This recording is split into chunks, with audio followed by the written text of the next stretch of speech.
What's going on, everybody? I'm the Tully Monster, and welcome back to the Promised Land. And today, first things first, gotta go give our shout-outs to Lord Jesus,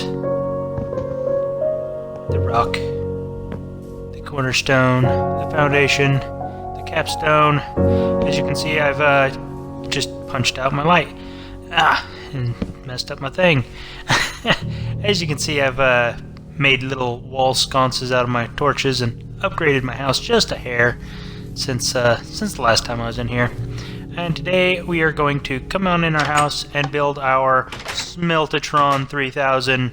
Basically just a automatic smelter. Right over here looks like a good spot for it. So as you can see, I got my stuff, I got my chests, I got my hoppers and my furnace and some assorted foods to throw in there for demonstration purposes. I don't want this thing to be up in the sky, so I'm going to go ahead and bury the lower layer of it right in the floor. Get my... oh, they're already in my hand. Get these slabs, and we'll just stick those right back down under there because we don't want a little gap under our floor. And we'll trade these out for some cobbly wobbly. And we'll go ahead and get this puppy put on in here. Just go ahead and grab our chests and place those where we need them. Double down here on the bottom, so we got plenty of storage for all the stuff we're going to get, because everything that goes in the top will be basically be used up immediately. That's going to be there, the chest there, and there. Let's see, I need a chest right there and up to... and there. And then we need to go ahead and get our hoppers, and we will do a crouch and place the hopper on the side of the chest there so it feeds into it, and one right there, but that's got it going into the wall. So apparently we need to put our furnace down first, and I don't know how I messed that up, but I'm one hopper short, so I'm gonna have to go and get that fixed. Let's just go ahead and put this on the side. Do a crouch and place it on the side, and you can see that the spout turns underneath there. So let's go get us some iron and make one more hopper.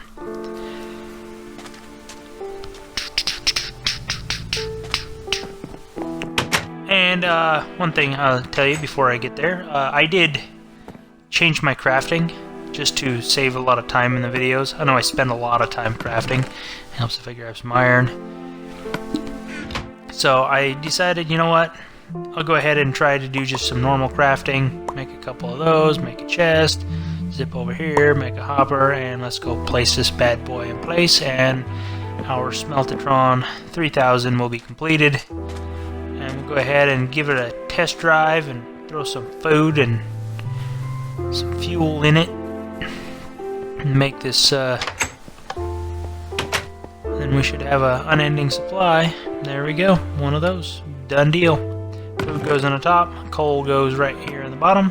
As you can see, it just kind of dwindles in and pops right back into the bottom. And you have to do it this way. If you stuck the coal into the top one, it would not go into the coal slot, it would go into the food slot. But that way it all goes in there and stages up nice in there. And as you can see, the rabbit's cooking there. The next will be the chicken. And the chicken's already in there, so it's feeding that. Apparently you only have like 16 in a slot in the thing, so it didn't take it all in there. Either that, or when the one thing switched out, it started going to the front one instead of filling up the other. I'm not sure. One way or the other, it will. Anything that I put in that top chest, as long as it has fuel, it'll do it. So that's it. So yeah, a little automatic closing door behind us there. Yesterday, because today I'm doing this video on the 18th and failing that jump once again. Yesterday was St. Patty's Day, St. Patrick's Day. Let's be a little bit more respectful of the man. Come to find out, you know, everybody thinks, ho ho, St. Patrick's Day, wear green, freaking drink beer, eat corned beef and cabbage. Oh yeah, good stuff, fun times. But, you know, like a lot of the other commercialized holidays, such as Christmas and Easter and St. Valentine's Day, Look at that big old Valentine's heart right there. Saint Patrick's Day has its roots as a Christian, well, not so much a Christian holiday. It's an Irish holiday to honor a Catholic Christian missionary, basically. Saint Patrick, who was named something else whenever he was born, he actually changed his name to Patrick, or something close to, basically meaning, man, I am totally going to kill the history of this. I will throw the little video that I watched to kind of get a grip on what St. Patrick's Day was really about. I will throw a link to the video in the description, so you can actually go and look up the history proper yourself, because they do a lot better at explaining it than I do. But basically, about the time he was 20, some marauders came over from Ireland, or maybe they weren't from Ireland, maybe they're just from Britain, because he was born in Britain. And yeah, some marauders came over, they kidnapped him, stole him away, sold him to some wealthy landowner guy in Ireland. And after a set amount of time, apparently he had a dream that he believed was from God, and he used that dream in order to basically free himself. He made his way to the ship port, hopped a ship, and got himself back home to Britain. Then, sometime after that, he because he believed that, he's like, that was definitely a message from God in order to save me. He devoted himself and learned the Catholic religion. So yeah, most any saint, this, that, or the other, Saint Valentine, all those guys, they're from the not Christian, but the Catholic backdrop, because in the 400s AD, that's pretty much the only form of Christianity that there was as far as a structured religion, or anything that they call them, were the Catholics and all that good stuff. I'm terrible on history, so whatever you do, don't quote me on that. And in case you guys can't tell what I'm trying to build here, I'm trying to build like a little shamrock, a little thing, because that was one of the things that, oh man, totally spaced it. St. Patrick used in his ministry was a shamrock, the little 3-leaf clover. Everybody says, oh yeah, 4-leaf clovers and stuff, and that's been changed, but he would actually use the 3-leaf clover in his missionary stuff, in his apologetics, or in his what do they call that? What do they call it when his evangelism? There we go. That's the word I was looking for. And I really don't like these. I'm just totally gonna have to rework this. You guys are gonna have to bear with me here. This thing is looking terrible. It doesn't look anything like Shamrock. But don't worry, we'll do better. But we're gonna need ourselves a little nap before we go much further, because this is terrible and it's getting way too dark. But at any rate, yeah.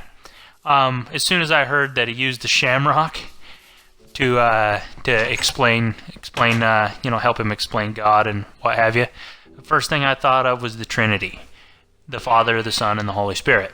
And because they say God is 3 persons, 3 consciousness, 3. I don't know how to really explain this. It's definitely something that one has to grasp for themselves and search into in order to come to terms with it for themselves. But God is 3 people in one. They're 3 unified people, all in sync with each other. They are one being, 3 consciousnesses. So God in himself is a relational being. In himself, he's a relational being. In himself, he's held accountable, and and has to make sure that he meets. He can't fool himself, basically. So it's not like him. So, which you know, makes him more God than you can possibly imagine. But it's really difficult for us to think of such things because we live in this world that we're in, and it's just really difficult sometimes to grasp anything beyond nature, you know. And that's pretty much what God is. He's beyond nature. He belongs to, or is in, the what people would call supernature. That would be something that supersedes the nature that we know, outside of it, so to speak. Basically, this big universe this place we call the universe, is just a big giant box, and he's the person on the outside of the box. Kind of like if someone was to be playing Minecraft. See, we would be the god of Minecraft because we are inputting. We can interact with Minecraft, but Minecraft cannot get out. Steve cannot get out and interact with us. But yet and still, we can get in and interact with him. We can make him do things, this, that, and the other, but Steve doesn't have free will. It's our free will that, it's our will that drives Steve. Difference there being is God actually gave us free will, and Steve doesn't have none of that. But anyhow, back to the whole Shamrock and Trinity and whatnot like that. Here you are, you got the Shamrock. You got 3 leaves. They're attached to one stem. Now, if you remove one of the leaves, is it still a Shamrock? Well, of course it is. It's just missing a leaf. You know, and that's basically the whole relationship between Jesus and all this, that, and the other. Except an old truck driver, as I have mentioned before, told me a much better way to do it, and using an egg is kind of my way to go. Instead of a shamrock, instead of having 3 leaves of one plant, kind of like God is 3 persons of one God, or 3, I wouldn't know if you call it personalities, or 3 consciousness in one person, or how do you I don't know. I can't grapple with it, or at least I can't explain it very well. But an egg works really well in this situation because you have a shell, a white, and a yolk. You have 3 distinct parts. They all do their own piece. They all have their own part of it, but you have one egg. So, anyhow, think about that, and here you go. There's my little shamrock there. Not, I don't know how to make shamrock any better than that unless it's gigantic. So, until next time, I've run out of time in my video here. Little shamrock in the back, little Saint Patrick's Day, little Saint Valentine's Day, Jesus Lord's Wall in the back, Cross of Christ, and we will see you all later.